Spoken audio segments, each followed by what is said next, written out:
On y va, on continue pour les comparaisons et on va faire donc des comparaisons plus élaborées avec des nouveaux opérateurs.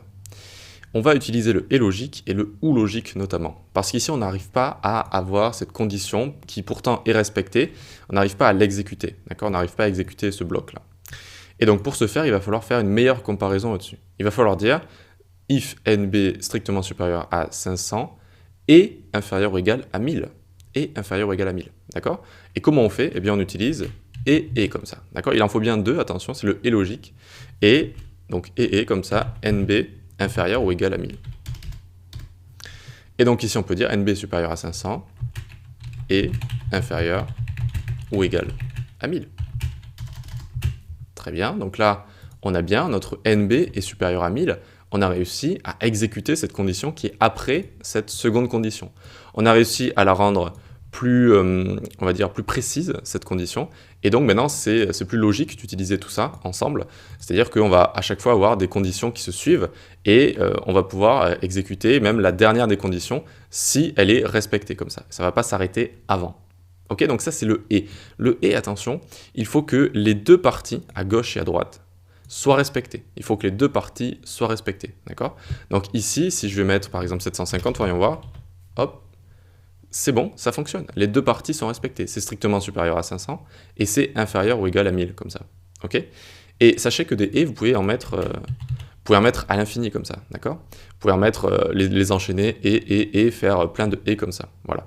Et donc à chaque fois que vous allez enchaîner des et, il va falloir que chaque comparaison soit vraie pour exécuter le code qui est à l'intérieur donc de ces blocs comme ça. Très bien, super. Maintenant on va voir le ou. Donc ici par exemple, on peut dire if NB strictement supérieur à 100 ou, et c'est le signe, on appelle ça une pipe, si vous voulez, un tuyau. Donc c'est Alt-GR, la touche 6 au-dessus du T. Donc ou comme ça, NB strictement égal à 750. Et donc ici on peut loguer condition vérifiée. Et donc est-ce que ça va fonctionner ou pas? Oui, ça fonctionne. Parce que le ou logique par rapport au et logique, il a besoin de seulement un des deux côtés qui soit juste comme ça, d'accord? Seulement un des deux côtés. Voilà. Alors que le et, lui, il faut que tous les côtés soient justes, il faut que tous les côtés soient vérifiés. Ici, juste un, ça va, d'accord? Donc c'est un ou comme ça. Ça peut être très pratique aussi dans certains cas où on a juste besoin d'une comparaison qui soit exacte pour envoyer quelque chose, pour envoyer un message, pour faire une animation, pour faire tout ce qu'on veut. Ok? Et donc là, on peut également enchaîner des ou ici. Ou NB est égal à n'importe quoi. Regardez, 5, voilà, hop, 265. Et vous voyez bien qu'il suffit d'une seule comparaison qui soit vérifiée pour avoir la condition vérifiée. D'accord? Donc ça, c'est le ou, à différencier avec le et. On fait attention juste voilà, à ces différences-là. Très bien. Maintenant, qu'est-ce qu'on va voir ici? Alors, assez intéressant, on va pouvoir enlever tout ce qu'il y a là. On va pouvoir voir le signe qui inverse des booléens. C'est-à-dire, ici, je vais avoir const, je vais l'appeler bool comme ça, comme booléen, est égal true comme ça. True, très bien. Et si je veux dire if inverse de bool, alors je console log condition vérifiée. Qu'est-ce que ça veut dire ça? Vous voyez qu'ici on a true. Et là j'ai dit si inverse de bool. Donc qu'est-ce que c'est l'inverse de bool? C'est false, d'accord? Donc ici ce que ça retourne c'est false. Donc ça fait if false et donc on ne va pas exécuter ce qu'il y a dans notre condition juste ici. Ok? Alors que si je l'avais fait démarrer à false, regardez. Et bien du coup l'inverse de bool ici, c'est bien true. Donc if inverse de false, c'est bon, c'est true, et ça va me vérifier la condition comme ça. Ça peut paraître un petit peu bizarre, ce signe qui inverse comme ça des booléens, mais c'est extrêmement pratique pour pas mal de choses, notamment quand on a envie de faire des toggles, c'est-à-dire de montrer quelque chose, de le cacher, de montrer quelque chose, de le cacher, et bien on peut inverser comme ça ce que retourne quelque chose.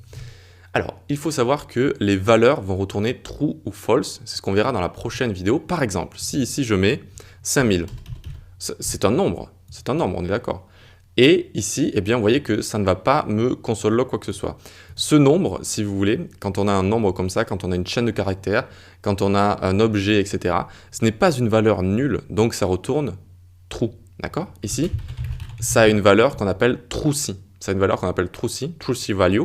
Et donc, il faut savoir que ici, l'inverse de bool, c'est l'inverse toujours de true, et du coup, on ne va pas exécuter ce qu'il y a à l'intérieur. Par contre, si j'avais mis ici, par exemple, undefined, indéfini, Regardez, condition vérifiée. C'est bizarre, non? C'est bizarre, mais en fait, c'est pas bizarre. Parce qu'ici, c'est ce qu'on appelle une valeur falsy. Falsy values. C'est-à-dire que vous allez avoir des valeurs comme null, comme undefined, comme 0 également. Regardez, 0 est une valeur falsy, est une valeur fausse, si vous voulez, en français. C'est-à-dire que, certes, c'est un nombre, c'est un type nombre, mais ça va également avoir comme valeur false, comme ça. 0 a une valeur false. Et donc, inverse de false ici, true. Donc, on va pouvoir exécuter ce qu'il y a à l'intérieur. On va voir les valeurs truecy et falsy un petit peu plus en détail dans la prochaine vidéo. À tout de suite.